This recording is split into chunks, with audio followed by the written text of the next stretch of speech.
So ngayon, mga kababayan, kung naalala ninyo,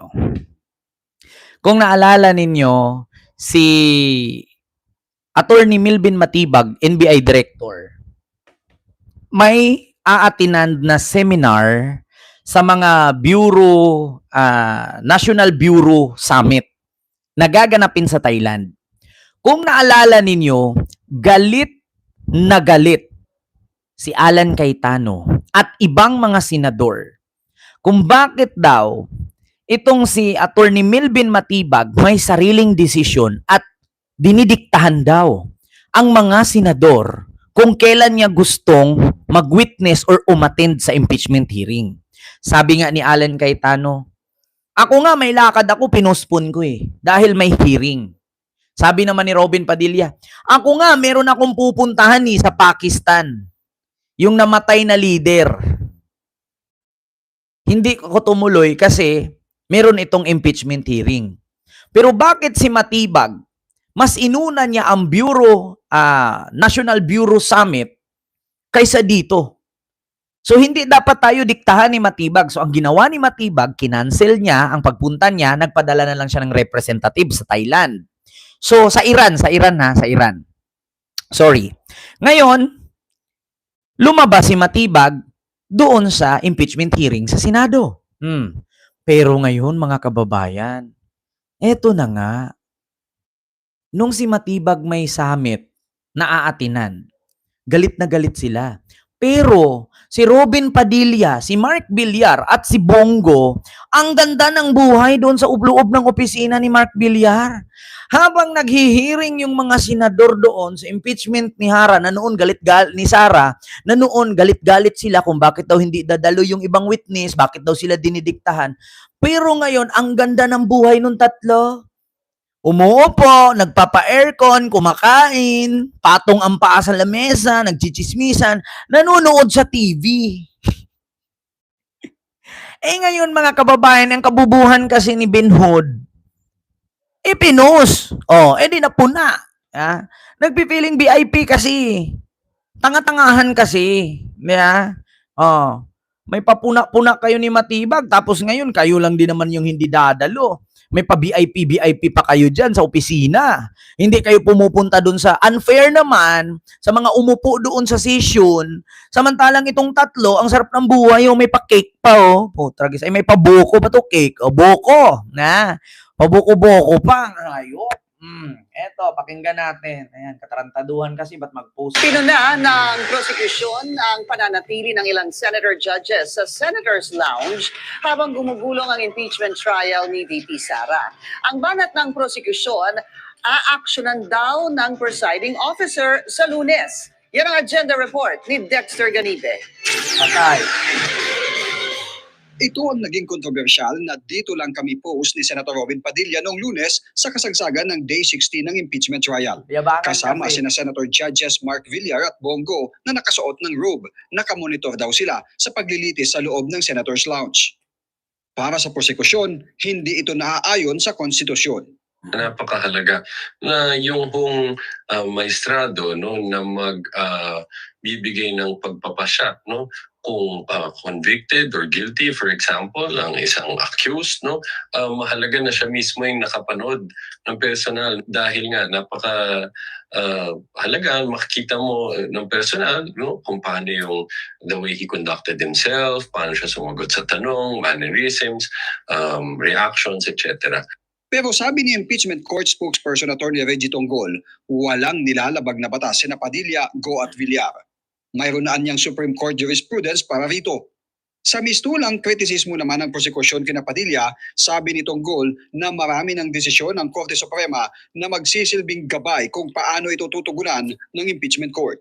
Any matter na nakakasira, any public speech nakakasira doon sa notion na yon na fair, na ginagawa ng korte yung kanyang gawain at ito ay credible at may integrity, ito po ay nakikita sa paglabag na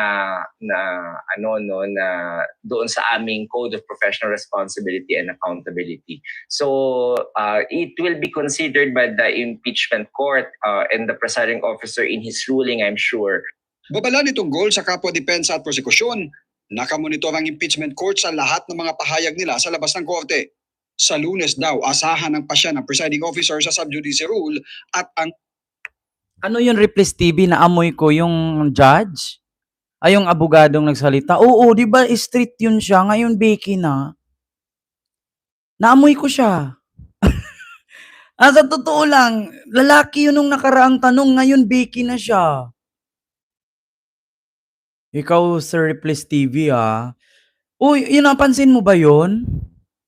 Naging Becky na siya. Lalaki yun, eh. Kaya nga tumingin ko, hala, ba't gano'n na yung salita niya? Bakit Becky na? Oo, sa totoo lang, kaya napatitig ako. Ha? Di ba napansin niyo ang tagal ng titig ko sa kanya? Lalaki to nung una eh, ngayon bakla na siya. Ikaw Replace TV pistulang banat ng prosekusyon sa ilang senator judges. Para sa agenda, Dexter Ganibe, Billionaire News Channel. Ayo nagladlad na circle. Oo, akala ko kasi lalaki talaga siya nung una, nung nag-explain siya, ganyan-ganyan. So nagulat ako, ba't Becky na yung salita niya? Kaya tumitig ako. Tapos siguro yung sa Billionaire News Channel na nag-interview, gwapo. Kaya nagladlad. Kaya napatitig talaga ako, sabi ko. Delayed na ang impeachment trial dahil sa ilang araw na kanselasyon dulot ng masamang panahon. Para makahabol, sinabi ng impeachment court na posibleng dagdagan ng 3 times a week na trial o kay habaan ng oras na nakalaan dito. Nakasalukuyang nasa 4 hanggang 5 oras. May unang balita si Sandra Aguinaldo. Sa ngayon, may 3 senator judges na hindi nakakadalo sa impeachment trial. 2 kasi ang nakadetine, sina Senador Jinggoy Estrada at Rodante Marcoleta. Habang nagtatago pa rin hanggang ngayon si Senador Bato de la Rosa. Ibang usapan ang nasa Senado nga pero wala sa mismong plenaryo habang isinasagawa ang paglilitis kay Vice President Sara Duterte. Di nakalagpas sa ilan ang litratong pinost ni Senador Robin Padilla. Sinabi niyang nasa Senate lounge sila ni na Senators Mark Villar at Bongo at nakikinig sa trial. Kita nyo, may pabuko-buko pa yung tatlo. Samantalang galit na galit sila noon kay Attorney Melvin Matibag kung bakit hindi dadalo. Diba? Diyos ko naman mga kababayan. Ay, nanonood pa siya kay kay Ligutan. Ayan sila, oh. Oh. Kita nyo yan? Ay, Diyos ko. Tapos si Alan Cayetano pagalit-galit. May lakad kami. Dinidiktahan tayo ni Matibag. Bakit ganun? Diba? Tapos ngayon, yung tatlo nasa loob lang ng opisina. Nagpa-VIP. Diba? Diyos ko. Alam nyo na, mga kababayan. Kaya, totoo lang, wala na. Mga kababayan. Minsan, alam nyo sa totoo lang, minsan talaga mga kababayan. Siguro, hindi pa rin mawala sa isipan ni Robin na artista siya.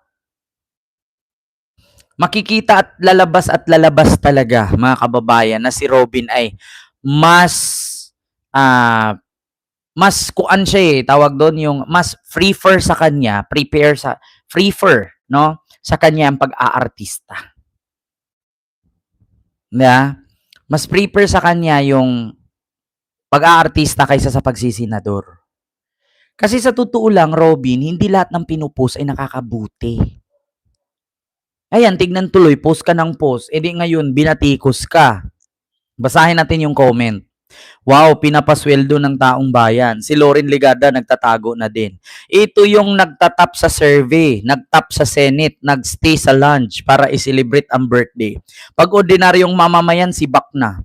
Di nila kasalanan, gano'n na sila eh. Kasalanan pa ng Pilipino. Ito pa rin ang binuboto nila. Alam na nila kasi ang boto nila, sarado sa isip ng mga senador ng mga yan. Sinasadya na yan, nakakahalata na sila malinaw pa sa araw. Tignan mo, kanya-kanya silang palusot pag nabubuking. Yeah?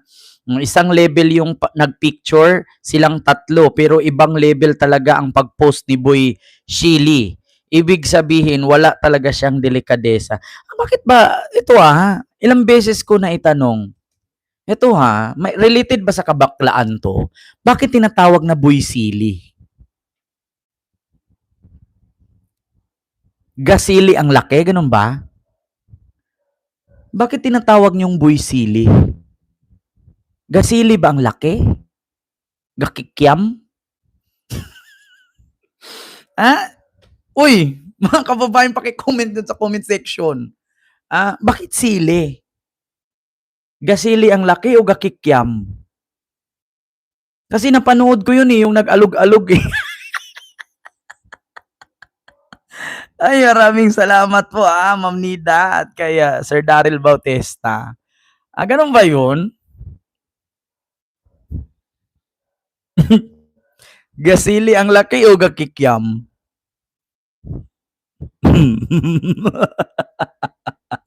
Ganun ba yun? Nakita ko yun eh. Tapos parang dituli. Sorry wala tayong binigkas sa pangalan. 'Di ba? Oo. Ito pa, bastos talaga 'yan. Wag nang paatensyon si Robin. Alam naman ng bobong Pilipinas kung anong maging desisyon niyan. Di naman kayo kawalan sa Senado sa hearing, di matuloy ang impeachment. Wala naman kayong utak. Utak niyo nasa talampakan. Ano ba 'yan? Di marunong gumalang sa impeachment court. Continue natin mga kababayan. Itong pinost ni Senador Robin Padilla, sinabi niyang nasa Senate lounge sila ni na Senators Mark Villar at Bongo at nakikinig sa trial. Sabi pa naman ng prosecution, hindi nila pwedeng diktahan ang impeachment court pero makatutulong kung physically present ang mga magbababa ng hatol sa bise. In-expect sana ho natin na ang ating mga senador ay nandyan para po sila mismo bilang mga huwes ay ma-observe nila yung exchanges, ma-observe po nila yung manner of response ng ating mga witnesses. Kahit lumabas siya dyan, continuing pa rin yung quorum because of the fact na hindi kinakailangan na parating nandun sila. Basta nandoon sila within the control of the Senate President na anytime pwede silang ipatawag ulit kapag kailangan na ng botohan sa plenary, continuing pa rin yung quorum unless questioned by any one of the... Ayan yun. Iba na yung dati lalaki yan eh. Yung boses niya, pag in-interview siya, ngayon, wala na. Continuing pa rin yung presence nila on the floor. In fact, suot pa nga nila yung mga robes nila.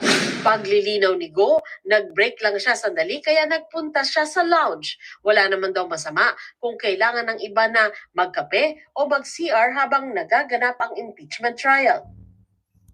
So yun po yun mga kababayan. Kahit anong palusot, yan ba yun nagkape? Hindi naman kape yung ininom nyo eh. Boko yun eh. Diba? So yun lamang mga kababayan, no? Namanhid yung pa ako.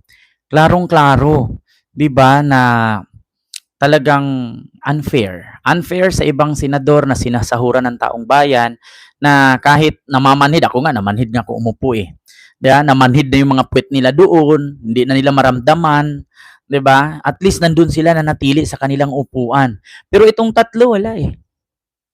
'Di ba? So yun lang, mga kababayan. Maraming salamat po sa inyong lahat and kita-kits po tayo sa mga susunod nating vlog or topic. Ayan, maraming salamat po mga kababayan. Hindi ko po kayo maisa-isa. Thank you. God bless. Maraming salamat po.